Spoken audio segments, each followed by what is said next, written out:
आज ये है कि देखो एक हिंदू मुस्लिम जो हमारा एक सदियों से चलता आ रहा है ये भाईचारा है वो भी टूटेगा। आज देखो, और ना केवल आस्था के साथ खिलवाड़ है बल्कि हजारों लोगों की जो जीविका है उसका भी सवाल उठता है। जम्मू साधन है हमारे जो जम्मू कश्मीर के जो नौजवान लोग हैं वहां काम करते हैं, उससे उनके रोजगार पर सबसे जो बड़ा है उनके रोजगार पर ये चोट पहुंचेगी। मीडिया बंधुओं का बहुत बहुत धन्यवाद। जैसे कि आप सब जानते हैं, पिछले 10 दिनों के अंदर जो हमारा कटरा है, कटरा बेहाल हो गया था। चाहे वो पिट्ठू वाले हों, चाहे वो पालकी वाले हों, चाहे वो ऑटो वाले हों, सब के सब धरना प्रदर्शन, भूख हड़ताल, अनशन, गिरफ्तारियां हो रही थी। श्री माता वैष्णो देवी संघर्ष समिति के जो जितने भी लोग निर्दोष लोग जिनको गिरफ्तार कर लिया गया था, जिनको डिटेन कर लिया गया था, उनको कल एलजीएल एडमिनिस्ट्रेशन, डिबकाम और रियासी जिला प्रशासन ने उनको बिना शर्त उनको रिहा किया। मैं सबसे पहले एलजी प्रशासन और डिबकाम और जिला प्रशासन का बहुत धन्यवाद करना चाहता हूं कि उन लोगों को रिहा किया। दूसरी बात, अगर रोपवे ताराकोट पे लगता है, डेवलपमेंटल इशू अलग चीज है, लेकिन जो डेवलपमेंट इशू है किसी के पेट पे लात मार कर डेवलपमेंट करना, वो कहां तक जायज है। मैं श्री माता वैष्णो देवी श्राइन बोर्ड जो है उनको चेतावनी देना चाहता हूं कि आप हिंदू धर्म जो है उसकी आस्था के साथ खिलवाड़ करना बंद करो। आप अगर रोपवे लगाते हो, जैसे हमारी बाण गंगा है, माता जी ने वहां तीर मार के गंगा ने प्रकट की थी, उसके बाद चरण पादुका है, वहां पर अर्धकुंवारी है, वो एक पढ़ा पढ़ते हैं। अगर रोपवे इधर ताराकोट लग जाता है, वो पड़ाव खत्म हो जाएंगे। क्या लगता है कि जो हिंदू समाज इसको बर्दाश्त करेगा?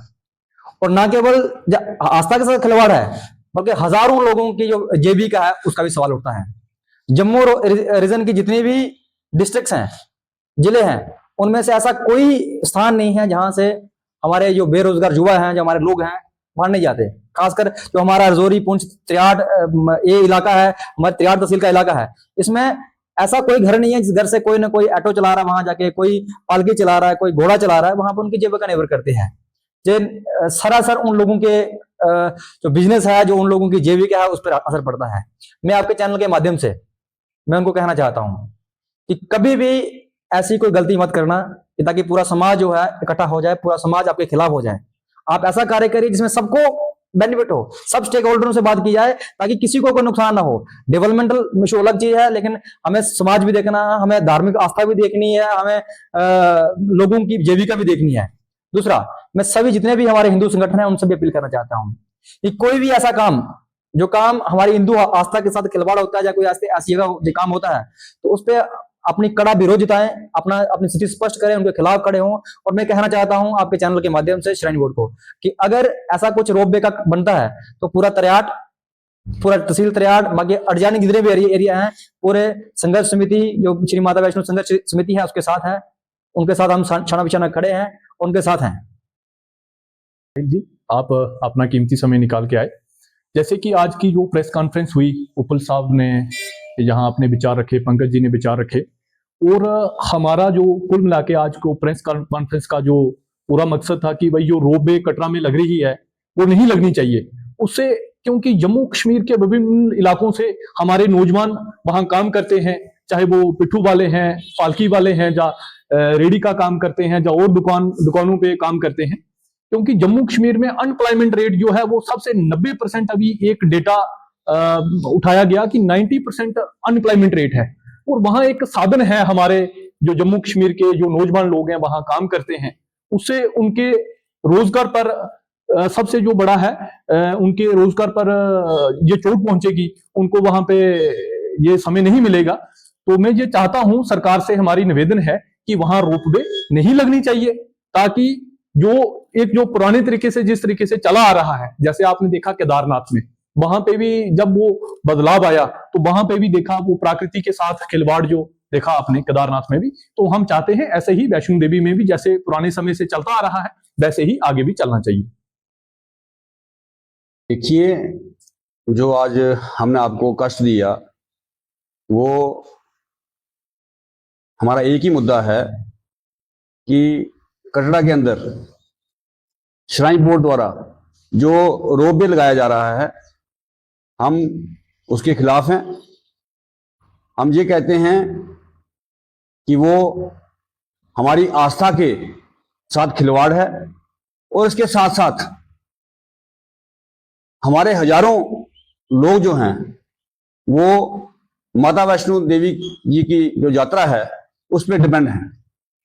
चाहे आप बाणगंगा ले लो, चाहे आप चरण पादुका ले लो, चाहे आदकुंवारी ले लो, और उसके बाद माता का दरबार। ये एक सीरीज है दर्शन करने का, एक तरीका है जो सदियों से चलता आ रहा है। तो सबसे पहले हम बाणगंगा के दर्शन करते हैं, उसके बाद चरण पादुका के दर्शन करते हैं, उसके बाद आदकुंवारी के दर्शन होते हैं, और उसके बाद दरबार में दर्शन करके महारानी के, और फिर लास्ट में भैरव घाटी से होते हुए वापस जो है जो दर्शन करने वाला है वो वापस लौट के आते हैं। और वो सारा का सारा जो सिस्टम है जो वो उसको धर्म भ्रम किया जा रहा है, और श्राइन बोर्ड मनमानी के कर रहा है और हमारी आस्था के साथ खिलवाड़ कर रहा है। हम तहसील 63 के निवासियों की तरफ से, श्राइन बोर्ड से, लेफ्टिनेंट गवर्नर जम्मू कश्मीर रियासत के और भारत की सरकार के साथ निवेदन करना चाहेंगे कि वो हमारी आस्थाओं के साथ खिलवाड़ ना करे, और जो ये गंडोला जो ये रोप वे लगने जा रहा है इसके ऊपर पुनर्विचार किया जाए, और जितने भी स्टेक होल्डर्स हैं उनके साथ बैठ के बात की जाए। आपने देखा होगा कि पिछले काफी दिनों से हमारे कटरा निवासी जो कटरा के जो व्यापारी हैं, चाहे घोड़े वाले हैं, चाहे वो पालकी वाले हैं, चाहे वो होटल मालिक हैं, चाहे वो छोटे फड़ी वगैरह या दुकान के मालिक हैं, तो उनका तरफ से एक लंबी चौड़ी स्ट्राइक चल रही थी और बंद चल रहा था।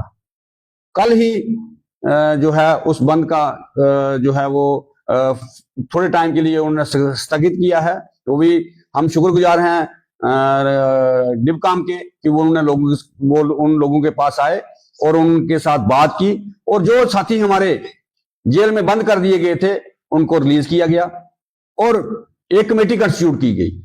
हम उनसे इल्तिजा करते हैं कि वो बैठें, लोगों से बात करें, और बात करके ही इस मसले का हल निकालें, और जबरदस्ती जो है वो गंडोला जो है रोप वे ना लगाएं। इसी पे हमारा जो आज का जो यहाँ पे प्रेस कॉन्फ्रेंस आपको कष्ट देने का ये मुद्दा था हमारा। देखो, जहां तक यात्रा या लोकल व्यापारी की बात है तो मैं ये कहूंगा कि ये हमारी आस्था के साथ खिलवाड़ है। हमारी एक आस्था है सदियों से, जब से माता वैष्णो है, दर्शन का एक तरीका कार है। सबसे पहले हम बाणगंगा का दर्शन करते हैं, उसके बाद चरण पादुका के दर्शन करते हैं, और उसके बाद आदकुंवारी, जैसे मैंने आपको बताया, और उसके बाद माता वैष्णो। तो ये सारा सिस्टम ही खत्म हो जाएगा। ये हमारी जो हिंदुओं की आस्था है उसके साथ खिलवाड़ किया जा रहा है। तो इसके ऊपर भी ध्यान रखा जाए, और इसके साथ साथ बिजनेस जो हमारी एम्प्लॉयमेंट है हजारों की तादाद से, चाहे वो डिस्ट्रिक्ट रजौरी के हों, चाहे वो डिस्ट्रिक्ट जम्मू से हो, उधमपुर से हो, मतलब मैं कहूंगा कि पूरी जम्मू कश्मीर रियासत से लोग वहां पे जाकर के काम करते हैं और वो अपने परिवार को पालते हैं। आज एम्प्लॉयमेंट का भी एक सवाल है। तो आज जब ये वहां पे ये लग जाएगा, गंडोला लग जाएगा, ये रोप वे लग जाएगा, तो उससे एम्प्लॉयमेंट के ऊपर भी असर पड़ेगा।